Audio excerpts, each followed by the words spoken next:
Alex Alessio Alvazzi del Frate, magistrà e prim presidente della Cour d'appello Turin. Alessio Alvazzi del Frate, che alle sempre presentarsi con le stranom d'art Alex et volte il cronista, alle esprimuse con una bella originalità modulà su varianti poetiche imprevedibili, una poesia sollecità dalle sensazioni più varie e più diverse, poesia sensitiva, riflessiva, romantica, realistica, incantà e ironica.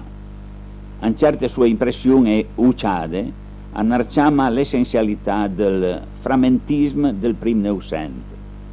Alex è nato a Turin il 2 maggio del 1890 e è mancato il 12 luglio del 1982. Una serie di sue poesie è stata pubblicata nel 1983 sotto il titolo Vei suc et Piemonte. Sentiamo adesso sua voce che ha offre la poesia intitolata Mi ambasta. Mi ambasta.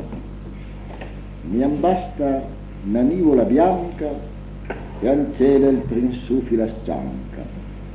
Ambasta una rosa via traversa le piante di via. Ambasta una voce che la sera sleva tuzzola dall'era. Ambasta una stella, una splua, un uslet che per l'aria già crua frisunga da vicino a mia finestra. Ambasta un toppane e un'amnestra, ambasta anche niente per lì. Ma il mondo pretendo per te.